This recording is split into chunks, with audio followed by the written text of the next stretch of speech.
An obituary wasn't supposed to flip the narrative, but this one did. It dropped quietly, a simple tribute meant to honor a life, and then one line turned the internet upside down. It named a partner who wasn't a mystery to insiders but shocked almost everyone watching from a distance. Not a publicist, not a manager, a partner who once worked within Kelly Clarkson's world. The reveal didn't arrive with bold headlines or splashy photo ops. It slid in under the door with the kind of detail you only find when a family decides how to sum up a life. That's the twist. In the final official word on Brandon Blackstock, the sentence that stood out wasn't about hit records or television appearances or celebrity parties. It was about Montana, cattle auctions, rodeos, and a woman who helped him build that new chapter. And it sent fans racing back through old timelines trying to make sense of what they'd missed. The headline most people read later felt like a grenade. Kelly Clarkson's ex-husband had been with someone close to her circle, a former assistant, who ended up by his side at the end. That framing alone was enough to set off 100 different interpretations. Some people took it as confirmation of rumors they'd suspected but couldn't pin down. Others saw it as a reminder that private lives don't run on neat little timelines the public can track with a calendar. Either way, the obituary moved the story out of the realm of speculation and into the space where families say what mattered most. It focused on the kids. It focused on the ranch. It focused on the work Brandon did over the last several years, far from studios and red carpets. It did not, notably, list ex-wives. It did, very plainly, name a partner, Brittney Marie Jones. That contrast lit up comment sections because it said something without saying everything. The point wasn't to start drama. The point was to show where he found home in the end. Who is Brittney? If you were close to the production world around Kelly, you might have recognized the name. She wasn't a random outsider. She was someone who worked behind the scenes. Not a featured guest or a co-writer, but part of the scaffolding that holds up the shows and schedules and appearances most viewers never think about. Years ago, she had a title that sounds humble from the outside and indispensable on the inside. Production assistant. The job is logistics and timing and crisis control. It's keeping the wheels from wobbling when everyone else is chasing the spotlight. Later, she was on Brandon's side of the operation as an executive assistant. People like that remember the tiny details and the big fires and all the spaces in between. They carry calendars in their bones. They know who needs what at 7:42 a.m., when a flight gets delayed, or when a rehearsal moves, or when a call from an agent threatens to swallow the day. That kind of work builds trust. And trust, as you know, can evolve. The timeline is where the internet gets loud. Fans started comparing dates. When did she work in Kelly's orbit? When did she shift to Brandon's? When did Montana come into the picture? There are dates you can put on a whiteboard. There are relocation notes that line up with a divorce filing. There's a month that sticks in the memory because it felt like the hinge on a door, when the city life faded and the ranch life began. All of those details are real. What nobody outside can stamp with certainty is the moment people stop being coworkers and start being something else. Public curiosity always wants a single photo, a single message, a single receipt. But often, the truth lives in the quiet between official announcements. People say we want the full story, and maybe they mean it. The problem is real life doesn't deliver clean breaks and tidy cuts fades. It leans, it drifts, it reorients, especially when a family is unraveling and a new home is forming. So the honest thing to say is simple. The obituary confirms who was there at the end. The job history tells you who was around before that. The rest is where the public's hunger for certainty collides with the limits of what anyone can know. The move to Montana changed everything. Not a vacation, not a side project, a full pivot. Brandon dug into ranching with the kind of focus people find after they've been in rooms with too many cameras and too many opinions. There's a difference between a brand and a brand on a cow. One is a hashtag. One is work you feel in your shoulders at night. In Montana, the talk shifts from ratings and chart positions to feed prices, weather patterns, and auction dates. You go from green rooms to barns, from press junkets to cattle drives, from publicists to veterinarians. And with that shift came new ventures, a livestock auction house with a name that sounds like a place you drive past and promise to return to one day, and a rodeo with dust in its teeth and the kind of community energy you can't buy in a city. Those choices didn't read like a tantrum or a stunt. They read like a man deciding he'd rather be tired for honest reasons. The ranch work isn't romantic when the wind cuts through a jacket, but it's clear. It leaves no room for preening. It asks blunt questions. Did you show up? Did you do the job? Can we count on you tomorrow? Brittney wasn't a +1 to that life, she helped build it.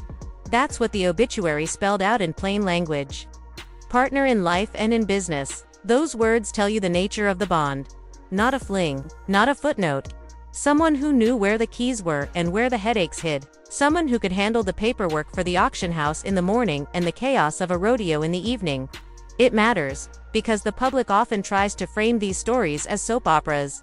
But the mundane stuff, filing, staffing, scheduling, compliance meetings nobody wants to attend, proves who is in the trenches with you. That's not glamorous. That's not the storyline that racks up instant clicks. Yet it's the part that holds a life together. When people read that obituary line, what they were really seeing was the quiet audit of who mattered most. When the cameras were gone, the health battle stayed private for a long time. Years. In a world where every ache gets turned into content, the decision to keep that fight close says everything about priorities. Family first, kids first. Whatever was broken in the marriage, co-parenting bound to households. Whatever was tangled in the past, the present demanded tenderness. When his condition worsened, the ripple effects were public only because public schedules had to change. Performances got moved. Plans got paused. Fans saw dates shift and rumors spin. And then the reality landed with finality. He died at 48. At home, the age hits you. The kids' faces snap into mind. The noise, for a moment, just stops. And when it starts again, it comes back sharper. Because grief like that makes everyone revisit their opinions and ask if they made a spectacle out of something that was, to the people living it, just a family trying to get through the day. The internet rarely waits before connecting dots. People pulled out headlines from the divorce money disputes. Licensing questions. A very public ruling that put dollar figures on decisions made when the lines between manager and agent looked a little too blurred. That case turned into a scoreboard for strangers who wanted to pick sides. Some saw it as justice. Others saw it as a pylon. The truth is more boring and more human. Careers move fast, and the deals that feel normal at the time can look different under a microscope. Regulators don't grade on vibes, they grade on rules. When a ruling lands, it lands. Appeals follow. Arguments continue. Lawyers keep their calendars busy. And while all that churned, two parents still had to show up for school drop-offs, family events, holidays, and the stuff that never fits neatly into a trending topic. That's why you have to be careful drawing a straight line between court filings and a person's character. It's tempting, it's easy, but it's also often wrong. Back to the obituary. Families choose what to say, what to omit, what to emphasize. Listing ex-wives can be a courtesy in some circles, a nod to shared history. Not listing them can be a way to keep the focus on the present. Neither choice is a crime. Both can sting, depending on where you sit in the story. In this case, the tribute centered the kids and the partner who shared the last chapter. That curation sent a message: this is how we want him remembered now. It wasn't designed to relitigate old fights or erase anyone's place in the past. It was a snapshot of the life he fought to build after the dust settled. The internet wanted a confession. What they got was a statement of priorities. There's a difference. The words, secret relationship, make for clickable headlines. But private relationship is probably closer to the truth. There's a lot of daylight between hiding and simply not posting. The people who work in production and management take pride in discretion. They don't broadcast every hug and every hardship. When two people who live in that orbit find each other, secrecy isn't the goal, survival is. Keep it small. Keep it real. Keep the kids out of the blast radius. It becomes a kind of pact. Not to deceive, but to protect. So when news breaks, only at the end, it feels like a reveal. In reality, it might have just been a long, quiet decision not to add more chaos to a family already navigating enough of it. Fans demand timelines because they crave fairness. If there was overlap, they want clarity. If there wasn't, they still want acknowledgement that lines mattered. That's reasonable, but the difficulty with public relationships, especially ones that share workplaces, is that everything overlaps. It's a village of stylists, assistants, managers, engineers, writers, drivers, and family members. People meet in rooms they didn't choose, stand shoulder to shoulder when deadlines explode, and then linger in those same rooms when the music stops. Attraction and comfort and trust don't consult a lawyer before they form. That's not an excuse. It's an observation. Adults make choices, and those choices have consequences. Especially when marriages fracture and co-workers become confidants. The fairest thing we can say is that the timeline contains points of interest and gaps. The obituary closes one gap by naming who was there at the end. Everything else is a mosaic of memory and inference. Montana gave Brandon a second language. The auctions, the rodeo nights, the quiet after a long day when the mountains go blue and the phones finally stop buzzing. That rhythm suited him in ways the entertainment machine couldn't. Friends say a person's real self shows up when the stakes aren't public. Folding chairs, coffee and chipped mugs. A handwritten list of tasks tacked to a corkboard. Those scenes don't feel like celebrity at all. And that's the point. You know who's actually in your circle when there's nothing to gain but another early morning. And in those circles, Brittney wasn't a rumor. She was a partner. The work is proof. A rodeo doesn't run itself. An auction doesn't staff itself. If you've ever tried to pull off a community event, you know the smallest jobs sink the ship if nobody owns them. That's why people in those towns took the obituary at face value. They'd already seen who showed up in boots. Not just in photos. There's a temptation to map every choice back onto the divorce. To say the ranch was a reaction, the relationship a rebellion, the silence a strategy.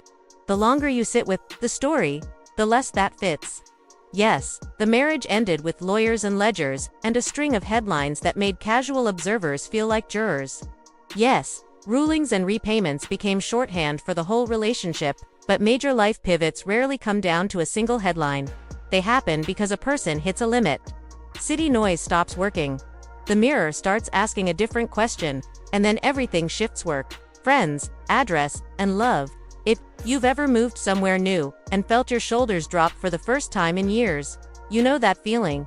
It looks like running away from the outside. From the inside, it feels like finally running toward something you can keep. There's also the matter of how grief reframes the past. Death makes people rewrite the early chapters, sometimes fair, sometimes not. It softens some edges and sharpens others. In the weeks after Brandon's passing, the conversation moved from who was to blame to who was there. That's a healthier question, even if it still can turn cruel when strangers judge it from afar. The answer, at least, the official one, is straightforward. At the end, he was surrounded by family, and he had a partner the public didn't know much about. If that answer frustrates you because it doesn't settle old debates, that might be the point. Not every life closes with a verdict. Some close with a revelation that explains a little and protects a lot. If you were scrolling during those early days, you saw the split screen. On one side, heartfelt posts about a father and a friend. On the other, old court filings resurfacing with fresh commentary. As if the sum of a person's life can be reduced to a line item. Both existed, both mattered. Money does say something about power, control, and accountability. But kids' faces say more. That's why even the most cynical corners of the internet stepped back for a minute. People who had spent years throwing takes into the void went quiet because the finality of a loss like that makes everyone realize how flimsy our certainty can be. A family facing a funeral doesn't need your hot take. They need space. And when they finally spoke publicly, they did it in the form that still carries weight when everything else feels cheap. An obituary. Let's talk about the choice not to name ex-wives. It reads to some as a snub. It reads to others as a way to keep the narrative from sprawling. In some families, exes remain front and center in tributes because the shared story transcended the breakup. In others, the focus tightens. Children, parents, the person by the bed when the breathing changed. The obituary here took the second path. If you're inclined to see shade, you will. If you're inclined to see compassion, you can, too. What matters is the message it sent to the people who needed it most, the children. It told them, we see the life your father built in these last years. We see who helped him carry it. We aren't going to rehash everything that hurt along the way. We're going to mark what gave him purpose. Another thing people forget, assistants and partners carry secrets nobody else can shoulder. If you've ever worked in support roles, you know the job asks for impossible things. Be early, be accurate, be invisible, then be human when it counts. In those roles, you become a witness. If a relationship grows out of that kind of trust, it will confuse outsiders who want a cleaner narrative. Was it professional? Was it personal? The answer can be yes, then yes. Lines move. That doesn't automatically make it scandalous. It makes it human. And because public figures have to perform their humanity for an audience, people assume they owe an index of every transition. They don't. So the obituary felt like the first time the curtain moved. And behind it wasn't a conspiracy board, just a people who built a life most of us didn't know about. The last months brought a clarity you can't fake. Chronic illness forces priorities into a single file line. Work shrinks. Arguments blur. The calendar stops pretending that everything matters equally. Kids and caregivers move to the top. That's why even folks who follow celebrity news for sports sensed a shift in tone when the story turned to health. The jokes fell away. The speculation felt smaller. It's hard to keep score when someone is fighting to see another birthday. People who once shouted by default started whispering, because the human cost sat unignorable in the center of the screen. And when the end came, the very thing that made the obituary so powerful is the same thing that made the relationships reveal land the way it did. It wasn't an expose, it was a farewell. Of course, not everyone accepted that. Some insisted the obituary was a PR move. But think about it, obituaries aren't press releases, they're family documents. They read like a handshake with the community. They're written for church programs and mantle frames and memory boxes. They aim to be true enough that the people who actually showed up recognize the life inside the lines. If a person was there, really there, those words become a promise that their presence counted. That's why the partner's name wasn't framed as a bombshell in the text itself. It was presented as a fact, alongside the enterprises they built, and the people who will miss him most. It didn't need fireworks. It had context. The broader story of Brandon's life doesn't vanish because the last page surprised people. There were highs, careers launched, songs placed, a family built. There were lows, a marriage ripped apart in public. Courtroom decisions scrutinized on timelines by people who never read the filings. And there was a complex middle where a man who had lived in the engine room of the music machine decided to step away and start measuring his days with chores that plug into weather. Not ratings. If that sounds like a retreat, maybe you don't know how much courage it takes to walk away from a life everyone else says you should want. Reinvention always looks like failure in the rearview mirror to the wrong audience. To the right one, it looks like breath returning to the body. That's the crux of why this story grabbed attention. People don't just watch celebrities for the glamour, they watch them for the map. How do I survive a divorce? How do I recover from a career I no longer love? How do I handle regret? How do I protect my kids? The specifics change. The feelings don't. A partner who arrives in a difficult chapter and stays through the end isn't a scandal. It's a lifeline. That doesn't erase anybody else's pain. It doesn't rewrite the past. It explains a choice. If you walk away from this story with anger, you can find fuel for it. If you walk away from it with empathy, you'll see the contours of a life that found a second center of gravity before it was cut short. There will always be questions about the early days. Did lines blur? Did anyone feel betrayed? Did anyone know and keep quiet because it seemed like the kindest option? You can draft your own answers in the margins, but they won't make the official record. The official record gives you what a family was willing to place in public: a name, a vocation, a landscape, and a love that anchored a final season. That may frustrate people who want more. It may comfort people who lived it.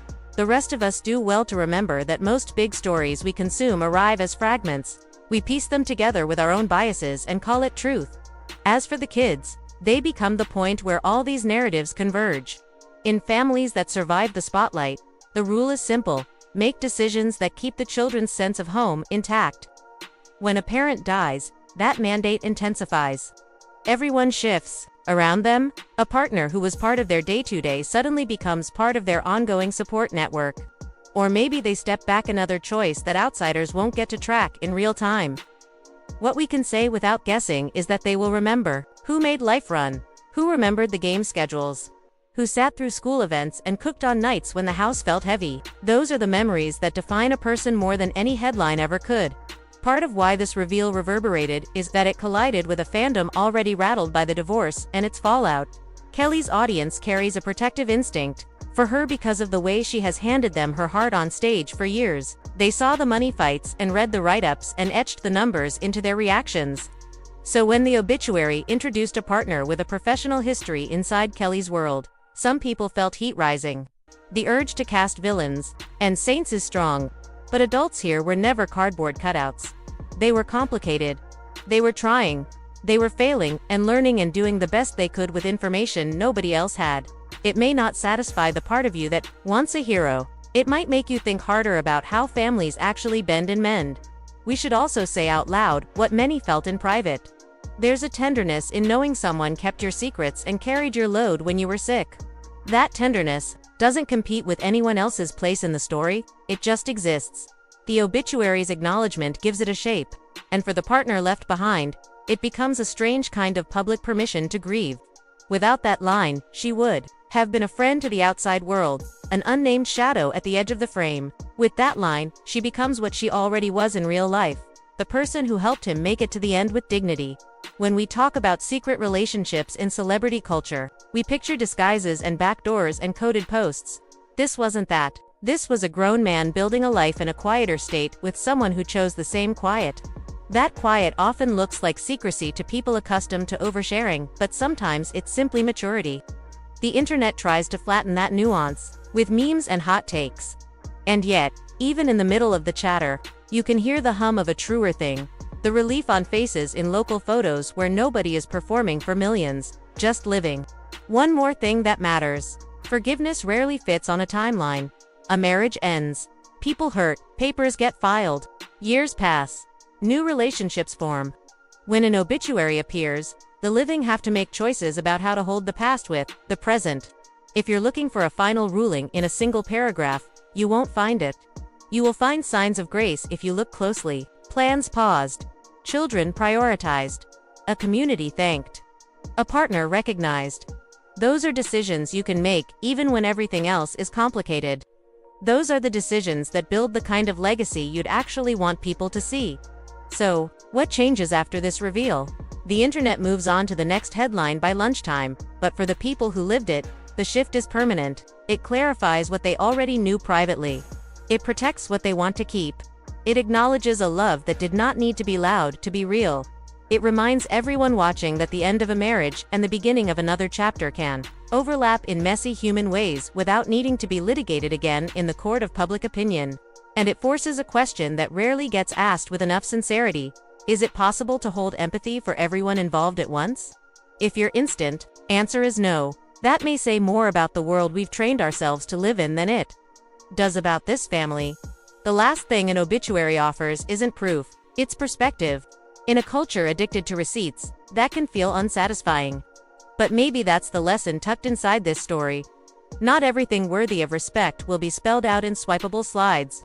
Some truths arrive as a sentence, placed among a handful of facts, and if you blink, you might miss it. Those are the truths that end up mattering the most because they're earned in the margins where nobody is scoring points. They show up in how a person worked, where they constructed meaning, and who they chose to bring into the center of their daily life. If you're going to remember anything from this moment, let it be that dot, and if you still want a neat ending, here's as close as you'll get. A man who spent years navigating the storms of entertainment decided to build something solid under his feet. He found someone who could shoulder that new weight with him. They built businesses in a place that felt right, with a routine that had nothing to do with premieres. He got sick. The people who loved him closed ranks. The public learned about the most intimate part of his last years, not from a leak or a scandal, but from a line in a family's goodbye. That's not a twist for drama. That's a last act defined by intention. It asks you to set aside the instinct, to assign blame and, for once, honor the quiet courage it takes to change your life in the open and still keep your heart private. You can argue about the timeline forever and never get an answer that satisfies every angle. You can debate whether the obituary should have mentioned exes by name, and someone will always say yes and someone else will always say no. You can read back through industry disputes and land on opposite conclusions about what they say about a person. What you can't do, not in good faith, is deny what that single line offered. A window into the life he actually lived when the headlines were no longer the point. When you look through that window, you see work boots by the door, schedules for auction days, a rodeo lineup scribbled on a yellow pad, and a partner who knew the rhythm of it all by heart. Whatever else you think, that picture deserves to be seen. There's a quieter lesson here for anyone listening. Sometimes the most honest version of your story is the one people hear last. It's the version where your title isn't your identity, and your public history doesn't write your ending. It's the version where love becomes less about spectacle and more about steady hands on bad days. If that's too soft for the internet, let the internet be wrong. You don't owe it the messiest parts of your life in exchange for its attention. Nobody does. That's the power of the obituary's restraint. It told exactly as much truth as the family wanted the world to carry. The rest belongs to the people who were there, and that's where we'll leave it. A revelation that wasn't really a reveal to anyone inside the circle, a life that shifted from bright lights to early mornings, a partner whose presence made the final miles possible. The public always wants the gory details. The people who mattered most chose grace instead. It's a choice more of us could make. Not because it hides the drama, but because it honors the parts of a life that actually endure when the noise fades. In the end, the story isn't about catching anybody out. It's about seeing what was right in front of us. A final chapter built quietly, and a goodbye that finally let the rest of us know.